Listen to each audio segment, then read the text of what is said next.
The more chips you drop into the funnel, the more money you're gonna make.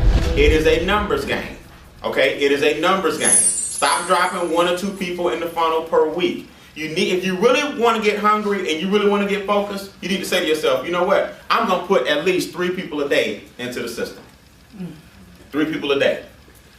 Everything happens exponentially. If you use the number 2, for example, 2 people a day is 14. 14 people a week just being introduced by you. Let's cut 4 of them off. They're not interested. Let's take it down to 10. 10 people a week for a month is 40 people going into the funnel. Some of y'all sitting around here struggling getting 2 people. It's because you've only talked to 2 people. The numbers don't lie, people. They don't. How can I bring in, over 40-some people in the business personally? Easy, because 300 people might have said no. See the difference? Some of y'all still working on the same people. Cut them. Here's what I find when I travel. This is what I find. People are always asking me for solutions to handle certain behaviors. I don't have them. My solution is you find people that will deal with your behavior. Do you see the difference? Yes. Brian, how do I handle a person who just doesn't see it? What do you say to a person who's just too busy? What about my brother who just won't take it? See, you're asking me for solutions to other people's issues. My solution is you find people who want to deal with your issues. See, you flip it. So stop stressing yourself trying to figure out the ideal way to conquer all. There's no such thing. You drop everybody in and deal with who comes what. That's it. That's why I stay so stress-free. Because if you don't see it, I don't worry about how to get you to see it. I just find somebody who will. It's a simple sorting process. Like, people always say, relationships are tough. Man, they're hard. It's really not when 2 of y'all compatible. It's when you trying to make him something he ain't never been, and when you trying to make her something that she's not. That's when it's tough. You trying to make him like your ex. That's not your ex. You want him that bad, go get your ex. It's funny how we were in dating and marriage and stuff, we understand compatibility, evenly yoked and all this, but in business we try to make somebody something that they just flat not. You only looking for 2 kinds of people, guys. People who are hungry and people who are looking. You might want to write that down. You're only looking for 2 kinds of people. People who are hungry and people who are looking. You'll know people that are hungry and people who are looking because they track you down. Hey, I'm ready. I got paid Friday. So you shouldn't have to call people. You told me you're getting paid Friday. Hey, I got paid. Remember I told you I'm ready to get in. You'll know they will stick out like a sore thumb when they're ready to sign up. You'll know because they'll be contacting you. Hey, when's that conference call? Hey, is that conference call tonight? I got some people I'm trying to put on it. Do you remember how you felt when you got in? Did we twist your wrist? No. Do we have to beg you to get in? Did we bug you to get paid? No. You're looking for people who make you feel good. You're looking for people who remind you of you. All right. But what do? We get in and all of a sudden we want to pull everybody up and become some kind of savior. Exactly.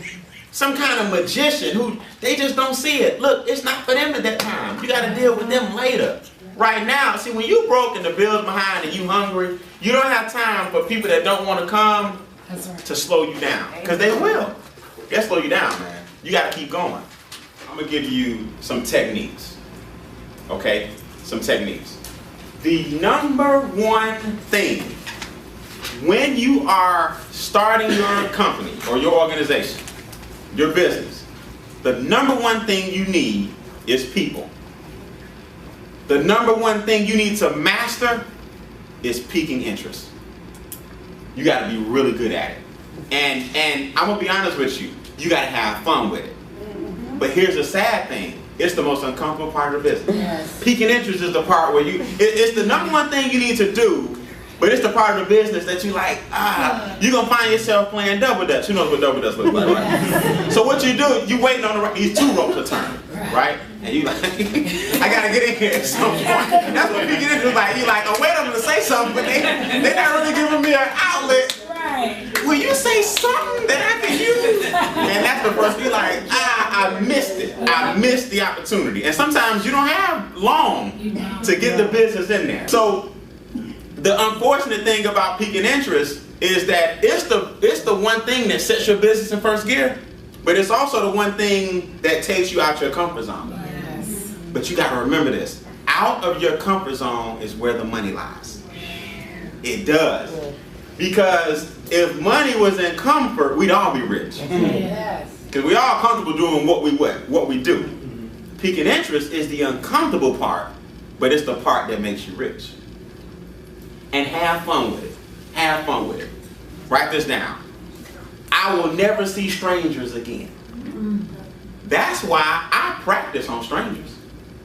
See, a lot of y'all are scared to be embarrassed by a total stranger. Right. If I talk to Quetta and I fumble and stumble, I'm like, you know what, man, I messed up. I just keep it moving. Like, who is she? Man, I'm sorry, I was trying to do something. I'm sorry. See, y'all try to be too cool. You try to look too much like a business person. I gotta have my stuff together. Woohoo! Strangers, man, I used to just practice on strangers. I would try new techniques. I'd be like, let me try something. Now, don't misunderstand this training. I don't mean I want y'all to cold solicit. People confuse cold market with cold solicit. You would never see me cold solicit. I don't just pave the streets and walk up and down. The next person walk by me, I'm gonna stop you. It don't work like that. That's painful. Right. That's a waste of your time. What I mean by cold market is somebody I encountered today that I didn't know, that somehow we ended up engaging in what? Yeah, conversation. See, this is what I mean by turning cold market into your warm market. Okay? I wasn't out looking. You're going to encounter people every day. When the opportunity knocks, though, you got to be ready. Here's how I went. I went to check in. Okay? I always ask people, where are you from? Right? Right. Y'all don't forget, where are you from? That's a major pique interest. Because wherever they're from, you looking for people where they're from. That's right. See, piquing interest is asking questions so that you can provide the what? The answer. I went in. Now here's the key. When you encounter people, you must take over the situation immediately. Because if you get trapped into what I call everyday dialogue, you'll be now you caught up. Oh, we talking about the same old mess. See, what I do, I make this the conversation the minute we encounter each other. So I went up to the counter, always smile. Very few people get a smile. It's true. They always looking for that rude, irate. I walked in, I said, man, where you from? She said, here. But I lived in Atlanta for 7 years. Wow. I said, ding! Now, here's where professionals and amateurs differ. Some of y'all would right then, you would have started piquing interest. See, I'm going to be at the hotel at least 3 days. 3 days. I got a young lady downstairs from Atlanta. I said, what brought you back to Virginia? She said, I was just in school at Morris Brown. I went to Morehouse. Ding! So now we got this AU Center in common. We got Atlanta in common. I said, where'd you grow up? I'm just asking what? Questions. She said, College Park. I grew up in College Park. Wow. I said, where in College Park? Old National? She said, Old National. Gabby Road. I said, I grew up. So, see, I'm just what? Gathering. Gathering. Now, the next morning, when I walked in the lobby, she like, hey, Mr. Bean, see, now we're friends. See, network marketing is about building relationships. See, some of y'all trying to peak within the first encounter. Yes. Oh, let me tell you. Go in my room, I'm going to check in. I'm going to come right back when I come back down here. And you just, people, they don't even know you yet. They don't know you. You soliciting. In their mind, you just another guest. But now, every time I come through the lobby, I say, hey, I got something for you. See, if I hit you with it now, you're going to ask me a bunch of questions. Right. I'm going to hit you with it on my way out the door, then I'm going to get you in touch with somebody local for you to see it in a more comfortable environment. This is the thing, guys. Piquing interest is something that you have fun with. So now I'm thinking about my next step, my next approach. Here's something a lot of people don't understand. Even if I don't get her number, this is a trick question. if I don't get her number, do I have her number? Yes. How? The hotel. I know she works. See what I'm saying? So I may never ask for the number. I may get to Atlanta and call. But I may take a quick look at her name. I'm a gentleman. We were both from College Park. I went to Morehouse. Yeah, Mr. Bean, I remember you. Hey, listen, I know you're at work. Give me your cell number and I'll give you a call. In fact, give me your email. I want to shoot you a link. Got her. See, some of y'all try to do it, what I'm trying to say is, some of y'all try to do it too soon, too fast. You got to turn cold market into lukewarm by building what? Relationships. So when you go to a restaurant, don't get the waitress number. Think about it. Does she have to come back? She gonna come. She gonna seat you. She gonna bring some water. She gonna check on you a few times. Start massaging the relationship before we leave within an hour. Stop trying to do it the first encounter. Wow. Piquing interest is an art form where you have to reel people in over what? Time. Now, don't confuse this. I'm not saying take your time.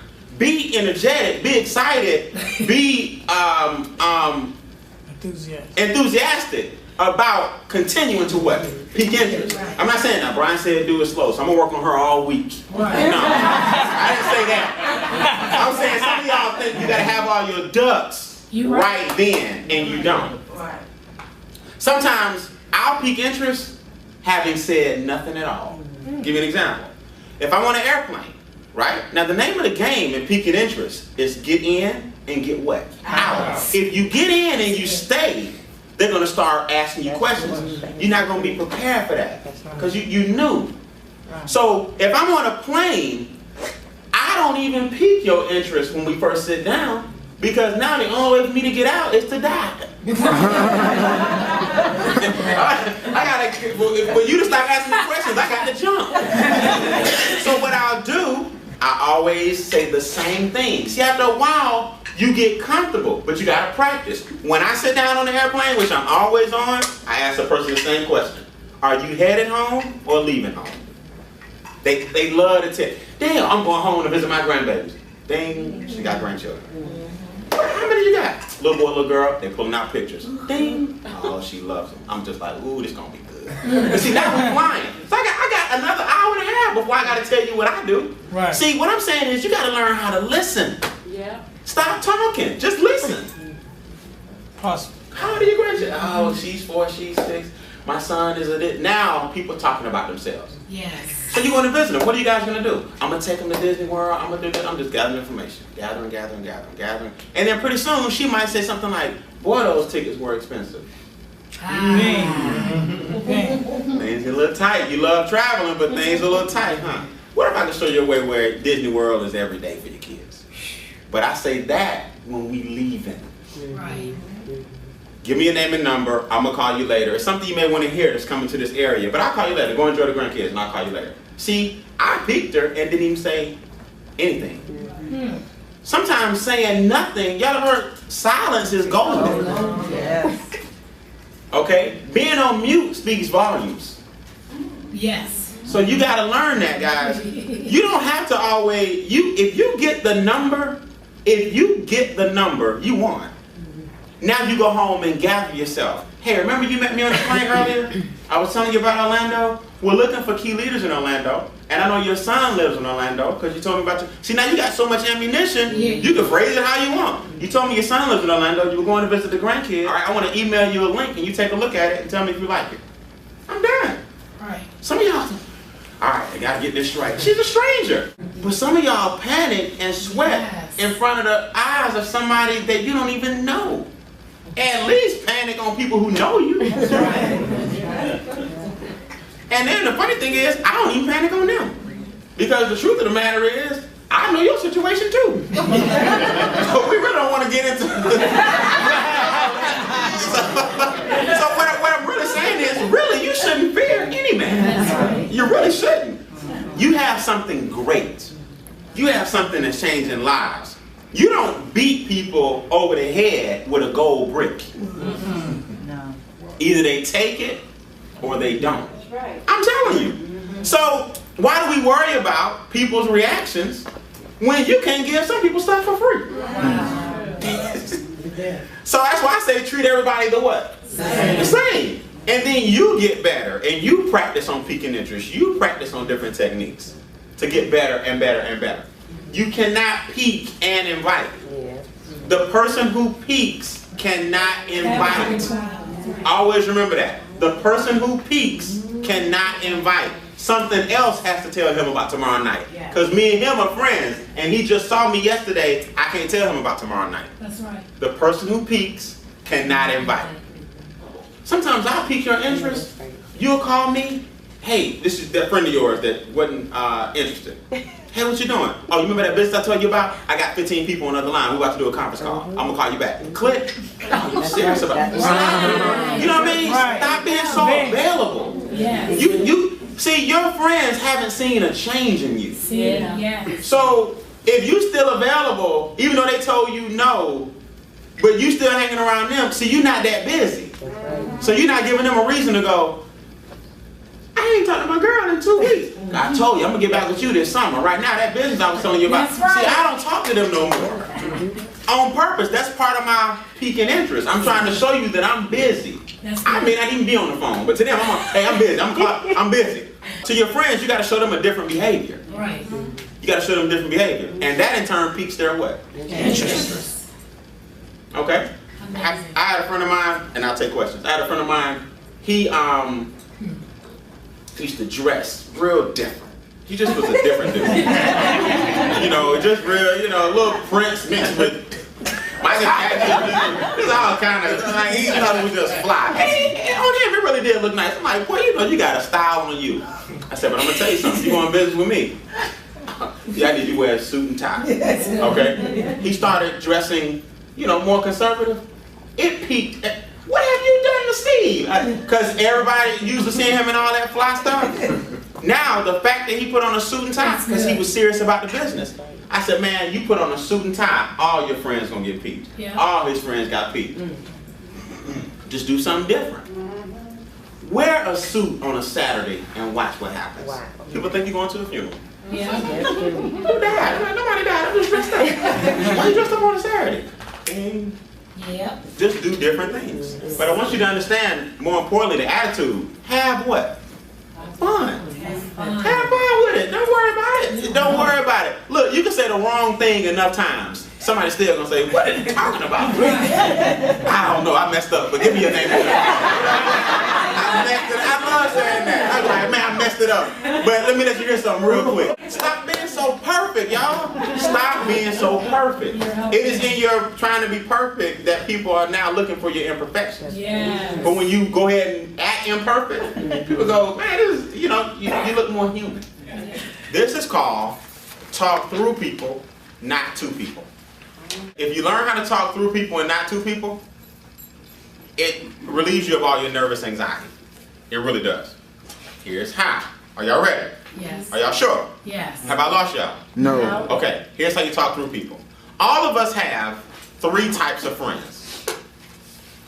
Reds, greens, and blues. Greens are people who look up to you. Blues are people on your level. Reds are people you look up to. They all can be handled differently, but reds are what make us nervous. Okay?